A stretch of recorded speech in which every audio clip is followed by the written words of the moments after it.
স্মরণ এটি মাদিশ অভাজন জীবের পক্ষে সম্ভব নয়। আমরা সংসার চিন্তা নিয়ে, জগৎ নিয়ে, বস্তু ব্যক্তি নিয়ে আর একরকম বিষয় নিয়েই ব্যতিব্যস্ত। তো অনন্যচিতা সততং যৌমাং সরতি নিত্যস্য, অন্য চিন্তা পরিহার করে সর্বদা ভগবানের চিন্তা রত থাকা মাদিশ অভাজন জীবের পক্ষে একেবারেই অসম্ভব। অনন্যচেতা কাকে বলে? অনন্যচেতা তাকেই বলে যার চিত্ত ভগবান ব্যতীত অন্য কোনো ভোগভূমি বা ঐশ্বর্যের একেবারেই সেদিকে তার মন যায় না। এই কি আমাদের পক্ষে সম্ভব? বলছেন যে যার চিত্ত ভগবান ব্যতীত কোনো ভোগ বা ঐশ্বর্য ভূমিতে কখনো বিচরণ করে না বা সেদিকে যায় না, যার হৃদয়ে ভগবান ব্যতীত অন্য কোনো বস্তুর স্থান নেই, গুরুত্ব নেই, তাকে বলে অনন্য চিত্ত। এখন এটা সহজে হওয়া যায় না। একটা দৃষ্টান্ত দেওয়া হয়েছে, সতী নারী যেমন পতিনিষ্ঠ পতিব্রতা ধর্মী, সতী নারী যেমন স্বামী ব্যতীত তিনি অন্য কোনো পুরুষকে, আর সেই স্বামীর যে হৃদয়ে স্থান দিয়েছে, স্বামীরকে তিনি যেরূপ বরণ করেছেন, সতী নারী কখনো স্বপ্নেও অন্য পুরুষের চিন্তা করবেন না। একজন পতিনিষ্ঠ পতিব্রতা ধর্মী, পতিব্রতা ধর্ম ব্রত যিনি সতী নারী, তিনি অন্য কোনো পুরুষের চিন্তা তার আসতে পারে না তার নিজ পতির চিন্তা ব্যতীত। যেমন পতিনিষ্ঠ সতীর এরকম এক পতিতেই চিত্ত নিবিষ্ট, তেমনি অন্য কোনো পুরুষে তার আসক্তি আসেই না। শিষ্য যেমন গুরুদেবের, সুপুত্র যেমন মা বাবার অনুগত থাকে, তাদের কোনো অন্য ইষ্ট থাকে না, তেমনি ভক্তও চিরদিন ভগবানের সমস্ত চিত্তমন সমর্পিত করে রাখে, অন্য কোনো চিন্তা আসে না। এর নাম অনন্য চেতা। এটি বহু জন্ম ভগবত ভজন করতে করতে মোহমায়ার ওপারে গেলে তবেই অনন্য চেতা ভাবটা আছে, যেটা আমাদের নয়, তবে চেষ্টা করতে হবে। মহাপ্রভু বললেন, খাইতে শুইতে উঠিতে বসিতে নাম লও। মহাপ্রভু বলছেন সবসময় পূজা পার্বণ সম্ভব নয়, সবসময় আপনি তীর্থে যেতে পারবেন না, দান ধ্যান যজ্ঞ করতে পারবেন না, কিন্তু ভগবানের নামটি, হরে কৃষ্ণ মহামন্ত্রটি আপনি জিহ্বায় এই দিব্য নাম সর্বদা উচ্চারণ করতে পারবেন, স্মরণ করতে পারবেন। এই জন্য গোস্বামীগণ স্বপ্নেও রাধা মাধব দেখতেন, স্বপ্নেও লীলা দর্শন করতেন। তাদের স্বপ্নের মধ্যেও ভজনের যে নিষ্ঠতা, অনন্য চেতা, এটা নষ্ট হতো না। একজন প্রশ্ন করেছে, আচ্ছা রাত্রে আমরা স্বপ্ন দেখি কেন? তো বলছে দিনে স্বপ্ন দেখি তাই রাতে স্বপ্ন দেখি, দিনে যা ভাবি সেই সংসারের কথা সেটাই স্বপ্নেতে আসে। তো অনন্য চেতা এই পদটি আমাদের এখানে বলা হয়েছে যে ভগবৎ পরায়ণ হয়ে থাকা। সীতামার সামনে লঙ্কেশ অর্থাৎ রাবণ, তিনি তার মায়া দ্বারা রামচন্দ্রের একটা মুন্ডু, কাটা মুন্ডু, রক্ত বিন্দু বিন্দু খরিত হচ্ছে, সেই মুন্ডু থালায় নিয়ে বললেন, এই দেখো তোমার রামচন্দ্রের এই মাথা কেটে এনেছি।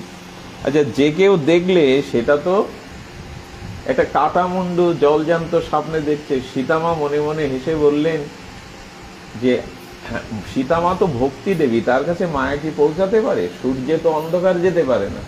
সীতামা বললেন এটা সম্ভব নয়, সীতামা বললেন এটা কখনো সম্ভব নয়। তো তেমন শাস্ত্রে বলছেন যে অনন্য চেতা মানে সতী নারী যেমন পতি ছাড়া অন্য পুরুষের চিন্তা মনে স্থান দেয় না, যেমন প্রকৃত শিষ্য গুরুদেবকে ছাড়া অন্য কিছু স্মরণ করে না, যেমন প্রকৃত মাতৃভক্ত সন্তান মাকে ছাড়া অন্যকে, শিশু সন্তান মাকে ছাড়া অন্যকে চিনতে চায় না, ভালোবাসতে চায় না, শুধু তার মাকেই ভালোবাসে, তেমন অনন্য চেতা ভক্ত একমাত্র শয়নে স্বপনে জাগরণে ভগবানকেই স্মরণ করবেন, তাকে বলে অনন্যচিত। এর জন্য অভ্যাস চাই, এক জন্মে হবে না, আর এক্ষুনি যে হয়ে যাবে তা নয়। ধীরে ধীরে ধীরে ধীরে আমাদের এই অভ্যাস করতে হবে। এই অনন্যচেতা পদটি এখানে সগুণ উপাসনাকারীদের বাচক। সগুণ উপাসনাতে বিষ্ণু, রাম, কৃষ্ণ, শিব ও শক্তি, গণেশ, সূর্য প্রভৃতি ভগবানের যে বিভিন্ন রূপ, তার মধ্যে যে ব্যক্তি যে রূপের উপাসনা করেন তাকে সেই রূপের চিন্তা করা উচিত।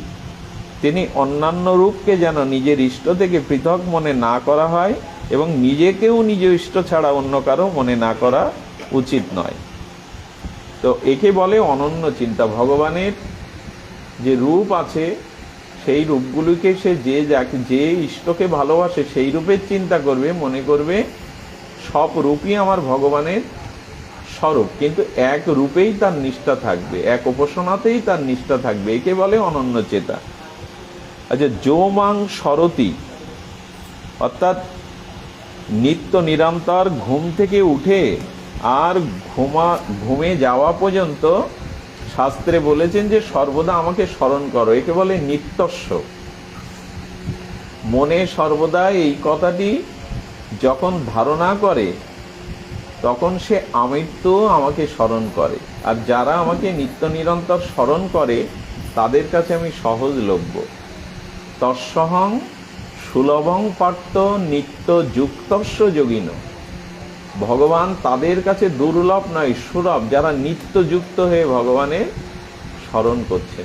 দেখুন, নাম অভ্যাসটা এক্ষেত্রে ভগবৎ স্মরণ সর্বদা অখণ্ড রাখার একমাত্র উপায়। যদি চলতে ফিরতে কাজের মধ্যে হরিনাম উচ্চারণ করা হয়, এক ব্যক্তি জন মুটুর মাটি কাটার জন দেন, মজুরি খাটেন, তো তিনি মাটি বহন করছেন মাথায় করে, আর নিত্য নিরন্তর জিহ্বায় হরে কৃষ্ণ কৃষ্ণ কৃষ্ণ হরে হরে, হরে রাম রাম রাম হরে, এই জপ করছেন। মাটি কাটতে কাটতে 14 হাত কাটা হয়ে গেছে জমিদারের পুকুর। সত্য ঘটনা, বাস্তব ঘটনা। কিন্তু হঠাৎ করে সেই চোরা বালির মতো আর সেই সমস্ত পুকুরটা ধসে নিচে পড়ে গেল। তো তার মধ্যে অনেকেই মাটি চাপা পড়ে মারা গেল। যে ব্যক্তি হরিনাম করছিল ওই সময় তাকে মাটি চাপা দিয়ে দিল। বহু চেষ্টা করে 2-1 জনকে উদ্ধার করা গেল, মৃত লাশ, কিন্তু ওনার লাশ খুঁজে পাওয়া গেল না। ওনার আত্মীয় স্বজন আসার পরে বলল এইটা আরও তাকে উদ্ধার করা সম্ভব নয়, ধসে পড়েছে 14-15 হাত মাটির নিচে, তাকে আর উদ্ধার করা সম্ভব হলো না। পুকুর কাটাই জমিদার ছেড়ে দিল। দীর্ঘ 15 দিন পর একজন ভক্ত ওই পথ দিয়ে যেতে গিয়ে ওইটা পুকুরটা বুঝিয়ে দেয়া হয়েছে, চোরাবালি তো ওটা আর কাটা হবে না, বুঝিয়ে দিয়েছে। ওখানে বসে বসে সেই ব্যক্তি বিশ্রাম নিচ্ছে। তো হঠাৎ উনি একটু কাঠ হয়েছেন, শয়ন করবে বলে চাদর পেতে, তো দেখছে মাটির ভেতর থেকে হরে কৃষ্ণ এই শব্দটা উচ্চারিত হচ্ছে। তো তিনি তখন জমিদারকে খবর দিলেন যে দেখুন এই মাটির নিচে এখনো কেউ চাপা পড়ে আছে, একটা নামের ধ্বনি ভেসে আসছে। এইটা চারিদিকে রটে গেল। জমিদার বাবু এলেন, একটা প্রাণ যদি জীবিত থাকে তাকে বাঁচানোর জন্য সবাই চেষ্টা করলেন। এ কথাটা প্রশাসনে চলে গেল।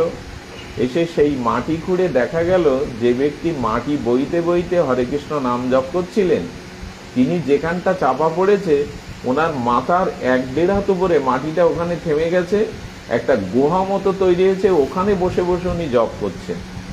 এবং মজার কথা হলো এই 15 দিন উনি কি করে বেঁচে আছেন, হলো ওইখানেই ভগবানের কৃপায় হরিনাম যতর অবস্থায়, সমাধি অবস্থায় উনি বেঁচে আছেন। ওনাকে উদ্ধার করা হলো। নামের এত মহিমা যে ভগবান ওই নাম করতে করতে পুকুরের মাটি চাপা পড়ে চোরাবালুতে ওর মধ্যেই ভগবান তাকে ব্যবস্থা করে রেখেছেন যাতে তার জীবন বাঁচে। তো শাস্ত্র এই জন্য বললেন যে ভগবান তিনি বলছেন সংসারে কাজ করো, কর্ম করো, কিন্তু মনে ভগবানের চিন্তা, জিহ্বাটাই হরিনামটা যেন তোমার নিত্য নিরন্তর থাকে, তাহলে তুমি সহজে আমাকে পাবে। মানুষ এই ভগবানকে স্মরণ আমরা করতে চায় না। আমাদের জীবন সফলও এই জন্য হয় না। দেখুন, মাতৃগর্ভে যখন একটা সন্তান আসে প্রথমেই প্রশ্ন আসে, সে পুত্র না কন্যা সন্তান হবে। আচ্ছা, কেউ মনে করে কন্যা হলে জীবন সফল, কেউ মনে করে পুত্র জন্ম নিলে তার সফল। কিন্তু সফলতা কি আসে? ছোটবেলায় সে লেখাপড়া শিখে বড় হবে কিনা, মেধা সম্পন্ন হবে কিনা, মানুষের মতো মানুষ হবে কিনা? যদি বলা হয় যে ভালো লেখাপড়া শিখে যদি ভালো সে উচ্চ ডিগ্রি নিতে পারে তার জীবন সফল। লেখাপড়া শেখার পরে তাকে বলা হয় যে তোমার জীবন সফল হতো, বললো না, যদি চাকরি বাকরি না পাও তো তোমার জীবন কিসের সফল? সে ভালো চাকরি পেল, অর্থ রোজগার করতে লাগলো, এরপরে বলা হলো না, তুমি যদি নিজের টাকা একটা বড় ফ্ল্যাট বা বাড়ি তৈরি না করতে পারো তোমার জীবন অসফল।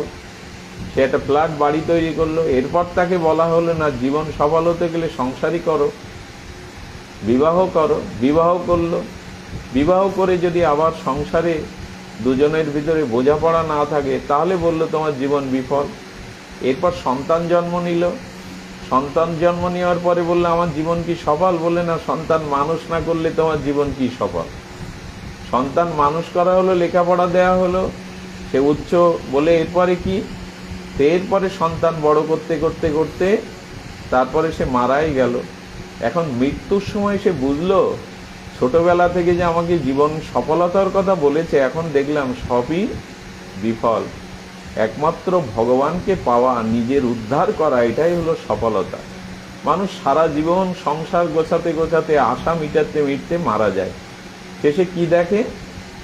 শেষে দেখে যা কিছু করলাম সেগুলোতে তো সফল নয়। তাই বলছেন ভগবানের ভজন দ্বারা নিজের উদ্ধার করাই হলো সফলতা। কত জমিদার, কত রাজা মহারাজা চলে গেল, কে তাদের কথা মনে রাখে? এই জগতে সফলতা একটাই, নিজের উদ্ধার করা, নিজের মঙ্গল নিজে চেষ্টা করা। এই জন্য ভাগবত বলছেন যে ভগবানকে সর্বদা স্মরণ করো। দেখুন, একমাত্র ভগবান আমার আপন, তিনি ছাড়া এই শরীর, ইন্দ্রিয়, প্রাণ, বুদ্ধি কিছুই আপন নয়। দৃঢ়তার সঙ্গে যদি এটা কেউ মেনে নেয় তাহলে সহজলভ্য হয়। মানুষ বলে যে ভগবানের কথা আমার স্মরণে হয় না কেন, ভগবানের নামটা আমার চিত্তে স্ফূর্তি হয় না কেন? তো বললেন মনের যেখানে আসক্তি আছে, মনের যেখানে আসক্তি আছে, টান আছে, সে কথা কাউকে বলে দিতে হয় না, মন তার কথা এমনিই ভাবে। তো ভগবানের প্রতি যদি ভালোবাসা থাকে, আসক্তি থাকে, তাহলে ভগবানের চিন্তাটা আপনার করা লাগবে না, এমনিই মন ভগবানের চিন্তা করে। কিন্তু আসক্তিটা তো আসা চাই, আসক্তিটা আসা চাই। আমাদের সহজ হয় না কেন? কারণ ভগবানকে আমরা এখনো আপন করতে পারিনি। ভগবানের সঙ্গে ভিন্নতা এবং জগৎ সংসারের সাথে একত্ব কখনো কারো হয়নি। একটা প্রমাণ দিন যে জগতের সাথে কারো একত্বতা হয়েছে আর ভগবানের সাথে ভিন্নতা হয়েছে। এটা কিন্তু কখনো কারো হয় না। বরঞ্চ ভগবানের সাথে আমাদের একত্বতা হয়, সংসারের সাথে আমাদের ভিন্নতা হয়। সংসারে চিরদিন কেউ থাকে না, কোনো বস্তুই সংসারে থাকে না, কিন্তু ভগবান থাকেন। এই একটা দৃষ্টান্ত আমরা মাঝে মাঝে ভাগবত প্রবচনে আমরা ব্যক্ত করি। আমি মহা পাপ অপরাধের কারণে মলমূত্রের কীট হয়ে জন্মালাম। তো মলমূত্রের কীট হয়ে জন্মালে দেখবেন ওই কীটের মধ্যেও আত্মারূপে ভগবান আমাকে ছেড়ে যায়নি। ছেড়ে যায়নি এই জন্য যে এই কীট পতঙ্গের মধ্যে দিয়ে আমার পাপ ফল ক্ষয় করে ভগবান ধীরে ধীরে আবার আমাকে ক্রম বিবর্তনের দ্বারা মানুষ করবেন। তাহলে আমি যাদের জন্য পাপ অপরাধ করলাম তারা আমার সাথে কেউ পরকালে যাবে না, আমার পাপের ভাগও নেবে না। কিন্তু আমি যে কীট হয়ে জন্মালাম ওর মধ্যেও আত্মারূপে ভগবান আছে, আমাকে ছেড়ে যায়নি। তাহলে সংসারের সাথে জীবের ভিন্নতা আছে, অভিন্নতা ভগবানের সাথে, কিন্তু আমরা উল্টে নিয়েছি। ভগবানের সাথে আমাদের সম্বন্ধ আছে কিনা জানি না, তবে এই স্ত্রী পুত্র সংসারের সাথে সম্বন্ধ করেই আছি আমরা। এটা ভিন্নতা। জগৎ সংসারের সাথে আমাদের ভিন্নতা থাকবে, একত্ব কোনোদিনই হবে না। এটা জড়িয়ে ধরে থাকলেও হবে না।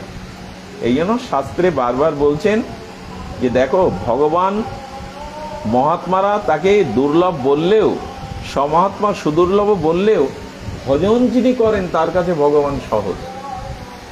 যিনি ভগবানের ভজন করেন তার কাছে ভগবান সহজলভ্য। ভগবানের কৃপা যে মনুষ্য শরীরে প্রদান করেছেন সেই শরীরের সাহায্যে জীব নানাজনই নরকেও যেতে পারে, কিন্তু ভক্ত কৃপা করে ভগবানকে পাইয়ে দেয়। তাই সাধুসঙ্গ, ভগবানের ভজনের দ্বারা আমাদের উচিত হলো ভগবানকে স্মরণ করা। ছোট একটা লীলা ঘটনা মনে পড়ে। একবার বিবাহ হলো একটা মেয়ের। সেই মেয়েটা, তিনি ভগবানের স্মরণ মননেই সংসারের মধ্যেই অতিবাহিত করেন। তো ভগবানের শ্রী মন্দিরে একটা উৎসব হচ্ছে। তো সেই উৎসবে ভগবানকে উনি, যেমন রথযাত্রা হয়, তো ভগবানকে দর্শন করবে, তাকে প্রণাম করবে বলে বাড়ি থেকে তিনি বেরিয়েছেন। এখন বাড়ি থেকে বেরোনোর পরে তার স্বামী, শ্বশুর বা শাশুড়ি যারা ছিলেন, স্বামীকে আদেশ দিয়েছে যে চুলির মুঠি ধরে ওকে নিয়ে আসো, অন্যদের সাথে ও কেন ধামে যাবে, ও কেন তীর্থে যাবে, ভগবত দর্শনে যাবে, ওকে যেতে দেওয়া হবে না। তো ওকে এনে ঘরে স্বামী, শ্বশুর, শাশুড়ি তারা মিলে তাকে পিটিয়ে একটা খুঁটির সাথে বেঁধে রেখেছে। কিন্তু ওর মন তো চলে গেছে সাধুদের সাথে, ওই যে ভগবানকে দর্শন করতে যাবে, রঙ্গনাথকে দর্শন করতে যাবে, ভগবানের বিগ্রহকে দর্শন করবে। ও শুধু অশ্রু ফেলছে আর বলছে, ভগবান আমাকে এরা মারুক, কিন্তু আমাকে যেতে দিল না, বেঁধে রাখলো। যখন এইভাবে ও কান্নাকাটি করছে, তখন রুক্মিণী দেখছে দ্বারকাধীশ গোবিন্দের চোখ দিয়ে বিন্দু বিন্দু অশ্রু পড়ছে। তো রুক্মিণী দেবী জিজ্ঞাসা করছেন মহিষী যে, ভগবান, কোনো ভক্ত যখন আপনাকে স্মরণ করতে করতে চোখে জল ফেলে, ব্যথা পায়, কষ্ট পায়, তখনই আপনার চোখে আমি জল দেখি। তা আমি বলছি, যে ভক্ত আপনার জন্য কাঁদছে আর আপনিও তার জন্য কাঁদছেন, আপনি তাকে উদ্ধার করুন, যান। গোবিন্দ এসে কি করলেন জানেন? স্বয়ং ওই মহিলার রূপ ধরলেন মাতাজি, স্বয়ং সেই মাতাজির রূপ ধরে। আর উনি বললেন কি, আমি তোমাকে একটা ভিন্ন রূপ দিচ্ছি, তুমি সেই ভিন্ন রূপে আমার ধামে চলে যাও, আর আমি তোমার রূপ ধরে এখানে বন্দী থাকছি। এই পাশে আছে, এই পাশে। আমি তোমার রূপ ধরে এখানে বন্দী থাকছি। তো ভগবান স্বয়ং দ্বারকাধীশ সেই মাতাজির রূপ ধরে বললেন, তুমি আমাকে তোমার জায়গায় বেঁধে রাখো। আর ওকে অন্য একটা রূপ দিয়ে দিলেন, ভগবানের পক্ষে সর্বসমর্থ তিনি। তো তাকে একটা অন্য রূপ দিয়ে দিলেন, তুমি বেরিয়ে যাও, ঘোমটা দিয়ে বেরিয়ে তুমি ধামে যাও। একবার চিন্তা করুন, ভগবানকে যারা স্মরণ করে একান্তভাবে ভক্তির সহিত, ভগবান কতটা ভক্তবৎসল। তো সেই মহিলাকে বেঁধে রাখলেন, ভগবান রূপে নিজে বাধা পড়লেন দ্বারকাধীশ, আর তিনি মন্দিরে চলে গিয়ে ভগবানের সেবা, পূজা, আরতি দর্শন করতে লাগলেন। পূজারীকে বললেন, বাবা আমি দূর থেকে এসেছি, আমি যদি ভগবানের একটু সেবার কাজগুলো করে দিই, মন্দিরটা মার্জন, সবজিগুলো আমানি করা, ভগবানের বাসনগুলো মাজা, সে সেবায় লেগে গেল। এবং তার সেই সেবা শুশ্রূষা দেখে মহাত্মা বললেন, মা তুমি যে কদিন থাকো ভগবানের এখানে সেবাতেই থাকো। তিনি বললেন, সেবাতেই এখানে থাকো। তো তিনি কি করলেন, সেই সেবার মধ্যে যুক্ত থাকলেন, সেই সেবাতে যুক্ত থেকে ওখানে পরমানন্দে ভগবানের কাজ করতে। এইদিকে ভগবান যে ওই মাতাজির রূপ ধরে ওই তাকে বেঁধে রেখেছে, তাকে প্রহার করেছে। এখন হয়েছে কি, স্বামী রাত্রে, যদিও তার স্ত্রী তো দেখছে সারাদিন তাকে মেরে বেঁধে রাখা হয়েছে, তো স্ত্রী করেছে কি, স্ত্রী আপনার ওইখানে স্ত্রীকে বাধা দেখে স্বামী কিছুটা খাবার এনেছে, এনে বলছে তুমি খেয়ে নাও। এমন করো কেন, না জানিয়ে কেন ভগবানের কাছে যেতে চেয়েছিলে? এখন ও তো ভগবান, যেই উনি স্বয়ং ভগবান হলে তার তো একটা দিব্য আকর্ষণ থাকবে। ভগবানকে দর্শন করে ওই তার স্ত্রী রূপে ওর ভিতরে ওনার বিবেক পরিবর্তন হয়ে গেল, মানসিকতা চেঞ্জ হয়ে গেল। উনি তখন বাঁধনটা খুলে দিলেন, এক কাজ করো, তুমি রান্না করো, বাবা মাকে সেবা দাও, তাহলে ওনাদের রাগ কমে যাবে। আর এমন আমাকে না বলে কখনো ভগবানকে দেখতে যেন। ভগবান নিজে ভক্তের হয়ে কি করেন দেখুন, সেই বাঁধন খুলে দিলে উনি রান্না করলেন, স্বয়ং ভগবান রান্না করে ওদের পরিবেশন করছেন। এখন ভগবান যদি কিছু রান্না করে প্রসাদী করে কাউকে দেয়, সেই প্রসাদে কারো অবগুণা থাকে, হিংসা থাকে?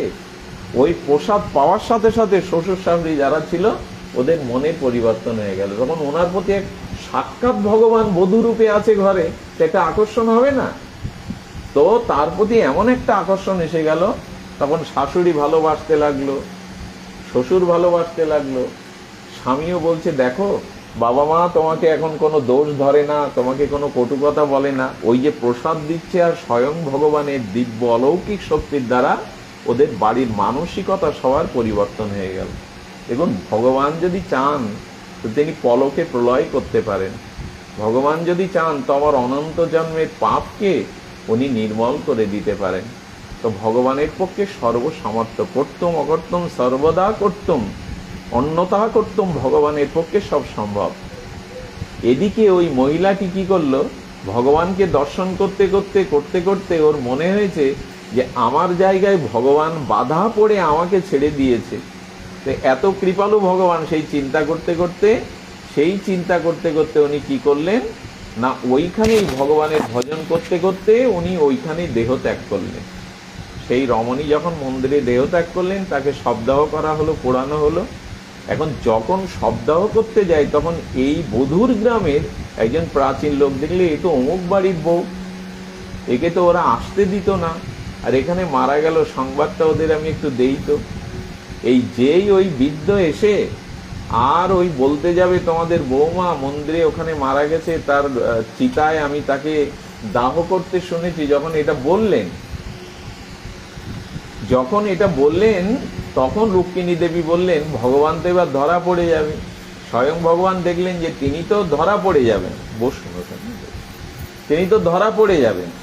তো তখন কি হলো, তখন ভগবান কি করলেন, ভগবান ওই যে বধূরূপে আছেন, তো সেই প্রাচীন ব্যক্তি সে বলছে শোনো, তোমাদের বৌমা অমুক মন্দিরে আমি তাকে মৃত্যুর পরে তাকে চিতায় জ্বলতে দেখেছি। তখন হঠাৎ করে বললেন আমাদের বৌমা তো আমাদের ঘরে, তুমি কাকে দেখেছো, কাকে পোড়াতে দেখেছো শবদাহ, তাকে মনে করেছো তিনি, ওইখানে বসে পড়ুন, তাকে কাকে পোড়াতে দেখেছো তুমি। তো তখন স্বয়ং ভগবান কি করলেন, স্বয়ং ভগবান ওই যে উনি পুড়ে গিয়েছিল ওনাকে ভগবান আবার পুনর্জন্মাদি দিয়ে শুদ্ধ হৃদয় করে আর ওই গৃহে তাকে দিয়ে দিলেন, দিয়ে ভগবান এবার আলাদা রূপ নিয়ে ফিরে গেলেন তার দ্বারকায়। তো তখন বলছে আমাদের বৌমা মারা যায়নি, আমাদের বৌমা তো ঘরেই আছে, সে কোথাও যায়নি। তো তখন সেই বৌমার ভগবানের এতদিন সেবা, তারা বলছে আচ্ছা বৌমাকে আমরা পুড়তে দেখেছি, আবার এখানে এসে দেখছি, এটা কি অলৌকিক ঘটনা। তখন সেই বৌমাই বললেন দেখুন আমি চলে গিয়েছিলাম, আমার জায়গায় ভগবান এতদিন আপনাদের বৌমার রূপ ধরে, তোমার স্ত্রীর রূপ ধরে এই সংসারে সেবা করে গেছে, স্বয়ং ভগবানই এই কর্ম করেছে, আমি তাকে ছাড়া তো ভাবি না, তাকে ছাড়া জানি না, অনন্যভাবে তার শরণ নিয়েছি, তিনিই আমাকে আবার ফিরিয়ে দিয়েছেন, আর তিনি এতদিন আপনাদের সেবা করেছেন। এ কথা যখন সবাই শুনল তখন ধুলাই লুটিয়ে বলছে প্রভু তোমাকে যে স্মরণ করে, তোমাকে যে অনন্যভাবে স্মরণ করে, তুমি তাকে এমনি কৃপা করো যে ভগবান সাক্ষাৎ রূপে এসে সেই সংসারটা গড়ে দিয়ে গেলেন। তখন থেকে একে আর ভগবত ভজনে তারা বাধা দিত না, যে যার রূপ ধরে স্বয়ং ভগবান আমাদের গৃহ সেবা করে গেছেন, আমাদের সেবা করে গেছেন, সেই বৌমাকে তারা তখন শ্রদ্ধা করতে লাগলো। তাই সংসারে যদি বাধা থাকে, প্রতিকূলতাও থাকে, ভগবানকে নিত্য নিরন্তর স্মরণের অভ্যাসটা দরকার। আমরা করতে পারবো না নিত্য নিরন্তর, আমাদের মন অত শান্ত নয়, আমাদের অত সৌভাগ্য নাই, ভগবানের প্রতি আমাদের আসক্তি এগুলি নাই, কিন্তু অভ্যাস করতে দোষ কি? ভগবানকে, তার নামকে মনে মনে স্মরণ সর্বদা করতে থাকলে ধীরে ধীরে ধীরে ধীরে আমাদের চিত্তে ভগবানের প্রতি আসক্তি আসবে। তখনই দেখবেন ভগবানকে স্মরণটা আপনি না করলেও হয়ে যায়। দেখবেন একটা দৃষ্টান্ত আছে, অভ্যাস করতে হবে আর একটু বৈরাগ্য আনতে হবে। আপনারা লক্ষ্য করেছেন যে মানুষের ভোরে ওঠা অভ্যাস, কোনো কারণে যদি তার নিশি জাগরণ করা পড়ে আর সেই নিশি জাগরণ করে তিনি যদি ভোরেও ঘুমান, তাহলে ওই ভোরের দিকে ঠিক যে সময় তার ওঠা অভ্যাস, প্রকৃতির নিয়মে তার ঘুম ভাঙবেই। তো মানুষ যদি অভ্যাস করে সে জাগতে না চাইলেও অভ্যাস ওই সময় তাকে জাগিয়ে দেয়। এটা যেমন সত্য, পাখিগুলো কি কেউ বলে দেয় ভোর হয়েছে তোমরা ডেকে ওঠো? ওইটা ওদের অভ্যাস। ভোর হলে আমরা বুঝতে পারি না কটা বেজেছে, কিন্তু পাখিগুলো বুঝতে পেরে ভোরের কলকাকলিতে জানিয়ে দেয় যে প্রভাত সমাগত। তা আপনি যদি নিত্য নিরন্তর ভগবানের নামটা মনে মনে অভ্যাস করেন, তৎসহং সুলভং পার্থ, ভগবান আপনার কাছে সুলভ হয়ে যাবে। আর এই নিত্য অভ্যাসের ফল হলো মৃত্যুর সময় ভগবানের স্মরণটা আপনার মনে আসবে। যেটা সারা জীবন অভ্যাস করেছেন, জপ করেছেন, মৃত্যুর সময় সেই স্মরণটা এলে আপনার পরম মঙ্গল হবে। তো যাই হোক, আমরা আজ এই দিয়ে 3 দিন আমরা প্রয়াত বলাই কৃষ্ণ আড্ড মহাশয়ের প্রয়াত আত্মার প্রতি শ্রদ্ধা জ্ঞাপন করলাম, ভগবানের চরণে তার আত্মকল্যাণ প্রার্থনা জানালাম। হরিনামের দ্বারা, শ্রীমদ্ ভগবদ্ গীতা পাঠের দ্বারা, আপনাদের প্রার্থনার দ্বারা তার আত্মা যেন দিব্যধাম প্রাপ্ত হয়। আর আপনাদের সকলের উপরে ভগবানের কৃপা বর্ষিত হোক। আমাদের এই অনুষ্ঠানে